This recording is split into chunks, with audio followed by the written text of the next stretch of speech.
মা শীতলার নামটা শুনলেই আজও গ্রামের সাধারণ মানুষের মনে এক অজানা ভয় জেগে ওঠে।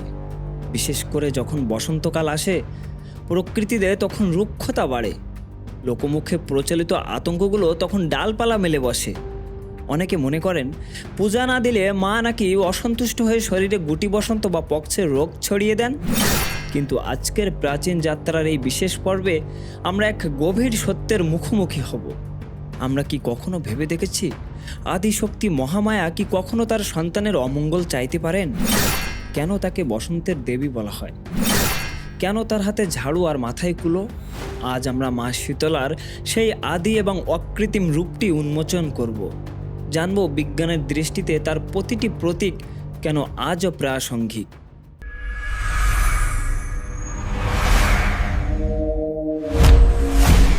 মা শীতলার উৎপত্তি নিয়ে পুরাণে অত্যন্ত চমৎকার একটি বর্ণনা আছে। স্কন্দ পুরাণে বলা হয়েছে, দেবী পার্বতী যখন জগতের মঙ্গলের জন্য যজ্ঞাগ্নি থেকে প্রকট হলেন, তখন মহাদেব তাকে আশীর্বাদ করলেন। শিবের আজ্ঞায় সেই তেজস্বী রূপ থেকেই উদ্ভব হলো দেবী শীতলার। আবার অন্য কাহিনী মতে, মহাদেব যখন প্রলয়ঙ্কারী ধ্যানে মগ্ন ছিলেন, তখন তার শরীরের অতিরিক্ত উত্তাপ থেকে জন্ম নিলেন এক দেবী, যিনি জগৎকে শীতল করার ক্ষমতা রাখেন। অর্থাৎ মা শীতলা আদতে মহাদেবের সেই শীতলকারী শক্তি। তিনি পরমেশ্বরী, তিনি অন্নপূর্ণা, এই বিশাল জগতের পালনকর্ত্রী তিনি। মনে রাখবেন, মা শীতলা পীড়া দিতে নয়, বরং জগৎবাসীর পীড়া হরণ করতে আবির্ভূত হয়েছেন। এবার আমরা একটু গভীরে যাই। আমরা অনেকেই হয়তো জরাসুরের নাম শুনেছি, কিন্তু বলুন তো, কে এই জরাসুর? মহাভারতের যুগে যখন চারিদিকে রোগব্যাধির প্রাদুর্ভাব দেখা দিল, তখন শিবের ঘাম থেকে জন্ম নিল এক ভয়ঙ্কর দানব, আর তারই নাম জরাসুর। তার শরীর ছিল উত্তপ্ত আগুনের মতো।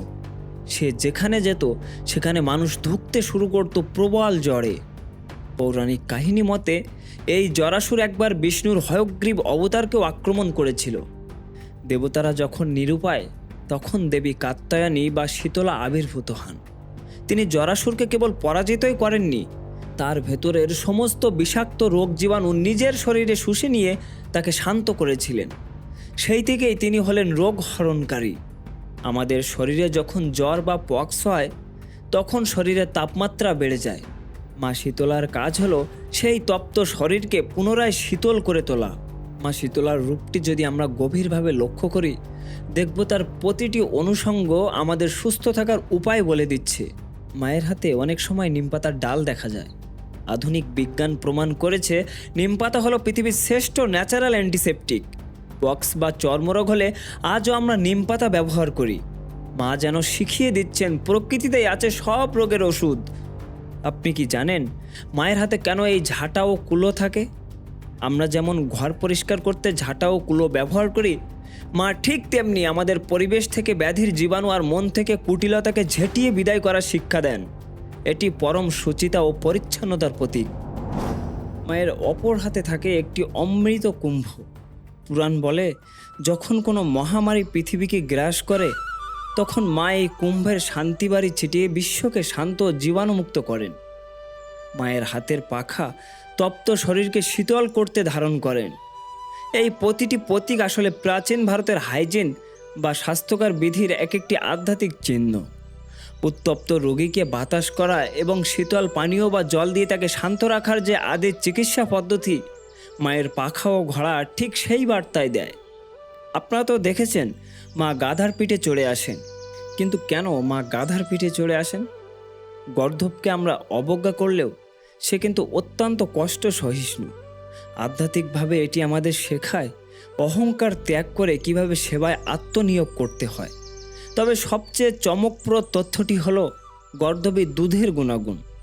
প্রাচীন কবিরাজি ও আয়ুর্বেদ শাস্ত্র অনুযায়ী গাধার দুধে এমন কিছু এনজাইম থাকে যা হাম, পক্স বা শরীরের র্যাশ নিরাময়ে জাদুর মতো কাজ করে। বিখ্যাত শীতলাষ্টকম স্তোত্রে ঋষি বশিষ্ঠ মায়ের বর্ণনা দিতে গিয়ে বলেছেন, শীতলে তং জগত মাতা, শীতলে তং জগত পিতা।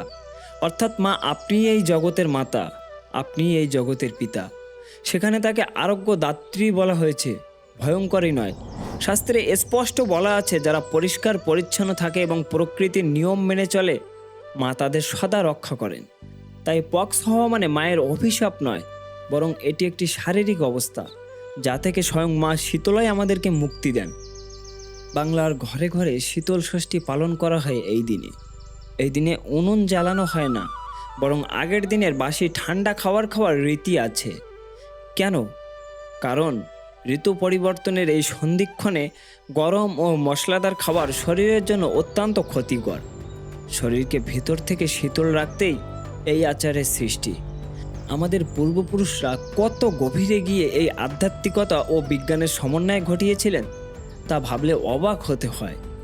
ভারতবর্ষের উত্তর থেকে দক্ষিণ মা শীতলা কোথাও মারিয়াম্মান, কোথাও মা মঙ্গলা, আবার কোথাও তিনি জগৎ রানী।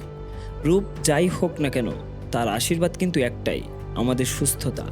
তাই মা শীতলা মানে আতঙ্ক নয়, মা শীতলা মানে আরোগ্যদাত্রী মায়ের স্নেহ। তিনি আমাদের রোগ দিতে নয়, রোগ থেকে মুক্ত করতে আসেন। তো ফ্রেন্ডস, কেমন লাগলো মা শীতলার এই ঐতিহাসিক ও পৌরাণিক সফর? আপনার কোনো ব্যক্তিগত অভিজ্ঞতা বা আপনার এলাকায় মায়ের পূজা কিভাবে হয় তা আমাদের কমেন্টে অবশ্যই জানান।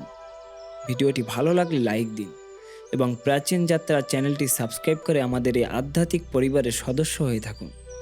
সুস্থ থাকুন, পরিচ্ছন্ন থাকুন আর মায়ের আশীর্বাদে শান্তিতে থাকুন। দেখা হবে পরবর্তী ভিডিওতে। হরে কৃষ্ণ।